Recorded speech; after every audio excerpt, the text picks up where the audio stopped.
Jamwale mon bandiraɓe tedduɓe yeɓiyankoɓe Ayaw Pindi TV min calmini on no mbawɗon wonde dunde baba adama nde kala min bismimo no kella gadanero min jayndeji aljuma sappo e tati lewru septembre 2024 bismillah mon e kelle gadane robino jayndeji puɗɗortoɗen koye jaynde gendire leydi Sénégal jaynde lo soleil harti hanki o kanko horejo leydi ndi son excellence Bassirou Diomaye Diakhar Faye o huccitino e rendo ngo ha joni kanko horejo leydi ndi ne wayno mbiyen o momti bowal gendire leydi Sénégal assemblée nationale o waɗi ɗum dissoudre kono kadi o arti e jofade peɗeli ɓen ɓe ganduɗa ko kayin ɓuri toon hewde to bowal gendire to mbiyen majorité Benno Bokk Yakaar sabade yoga caɗele ɗe ganduɗa ɗum addini ngal pellital ngal o ƴetti jaynde le soleil arti hen ƴeweten ko jaynde enquête e yideɓe dissolution de l'Assemblée nationale horejo leydi ƴettude ha joni pellital momtude assemblée nationale tawi koye oɗo 14e législature mbiyen nde ɗo haralde sappo e nayi ɓiri toon to bowal gendire to ko ɗum lawol gadunol e tarikh leydi Sénégal jaynde enquête arti hen ƴeweten ko jaynde Sud Quotidien arti koye kan haala pellital ngal o ƴetti hanki kanko horejo leydi ndi sanga nde o hucciri e rendo ngo sanga waktuji nogas jamma mbiyen 20h kanko horejo leydi ndi ne wayno e yide Sud Quotidien o waɗi fixé date nangude ñalaw mo ganduɗa ko nden tigui wonata sumgoji ɓen subaɓe dental to bowal gendira leydi Sénégal ko ñande 17 lewru novembre jaynde Sud Quotidien arti hen ƴeewen jaynde Les Échos ɓe garti e yiide kamɓe Échos Diomaye acte la mort de la 4e législature kanko horejo leydi ndi ne wayno o saaha kay ɗum laatima wonande wargo nde ɗo haralde sappo e nayi ɓiire 14e législature ɓe ganduɗa ko nelaɓe suudu dental to bowal gendira leydi Sénégal kono kadi e nangude ñalaw mo ganduɗa ko nden wonata élection ji mbiyen sumgoji subaɓe dental to bowal gendira to ko ñande 17 lewru novembre jaynde Les Échos arti hen kono ɓe garti e conseil constitutionnel ɓe kolliti ɗiɗo sumgoji mbiyen payaɗi ne wayno parrainage ɗum ɗon kam waɗata to banggue wonande ɓen yiɗɓe yaade toon to bowal gendire leydi Sénégal jaynde Les Échos arti hen Le Quotidien arti koye Diomaye valide la volonté de Ousmane Sonko yiide jaynde Le Quotidien kanko horejo leydi ndi kay ha joni ne wayno o waɗi tan ko yidde kanko Ousmane Sonko caggal noon calogol wadde ko yete ko déclaration de politique générale kono kadi wonande habrino ɗum ɗo kay ko ɓoyata ma ɓen ɓe ganduɗa ko nelaɓe suudu dental subaɓe dental mbiyen assemblée nationale ma mbad goɗɗum ko wona joɗade toon to assemblée nationale ɗum ɗon kam ne wayno hanki o gonɗini ɗum kanko horejo leydi ndi jaynde Le Quotidien arti hen kono ɓe garti e nangugol on ñalawma mo ganduɗa ko nden wonata sumgoji subaɓe dental ñande 17 lewru novembre jaynde Le Quotidien arti hen jaynde Vox Populi ɓe garti koye Bassirou Diomaye Diakhar Faye caggal jillu makko toon to wuuro teddungo Tivaouane yidirde halifa tedduɗo Serigne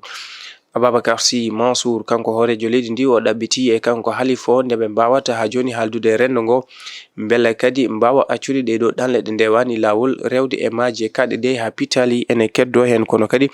Vox Populi arti e ngal pellital ngal o ƴetti kanko horejo leydi ndi samminde oɗo 14e législature mbiyen ndeɗo haralde sappo e nayi ɓiire ngal bowal gendire leydi Sénégal ɓe garti ha joni e Anta Babacar Ngom holliti o saaha kay feere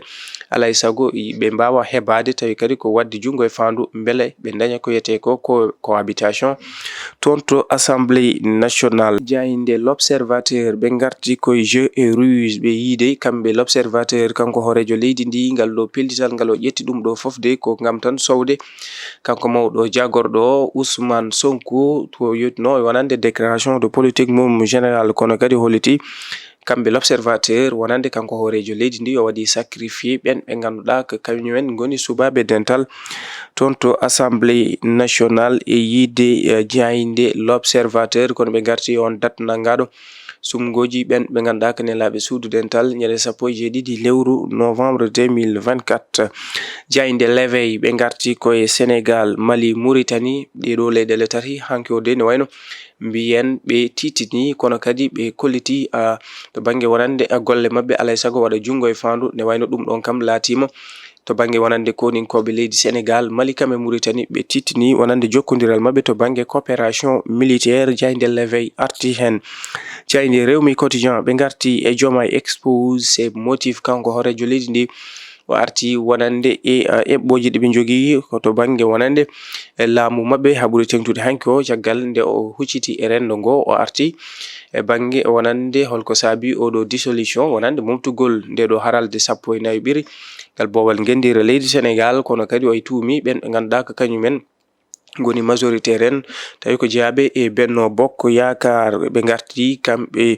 Rewmi Quotidien ha joni e préfet mo Dakar ne wayno haɗi omo ganduɗa ko ɗaɓɓade Serigne Modou Mbacké Bara Dolly caggal nde yinno seppude ɗum ko ñalawma hande o e ko yotno e wonande woytade kono kadi jogade haame e haalulaji ɗi ganduɗa on mo ganduɗa ko Cheikh Oumar Diagne mo ganduɗa haalino ɗum fewde halifaɓe diine ɓe. Jayde Source A ɓe garti ko yiide Diomaye propose Sonko dispose yiide kay ko ne wayno ko kanko horejo leydi ndi Bassirou Diomaye Diakhar Faye waɗata ɗaɓɓade kono sinata ɗum ko Ousmane Sonko. ɗum noon ko caggal nde jogono to banggue sikkeji wonande oɗo politique ko mbiyata ko déclaration de politique générale kam latotako kono kadi Sonko haalino wonde to banggue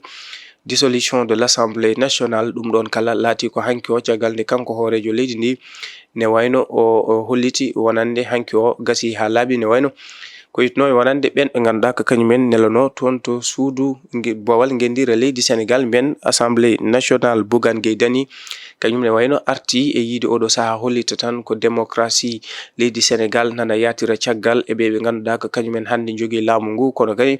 o yani no fewi o mo ganduɗa ko Ousmane Sonko premier ministre du Sénégal. Bandiraɓe tedduɓe yeɓiyankoɓe Ayaw Pinde TV ko ɗum woni komin dobinnomon subaka hande o kelle gadena robindo jayndeji min dokka on aade yontere fande so hawre welede Allah ɗo e nder yo joom jogo min jogo mon on jarama.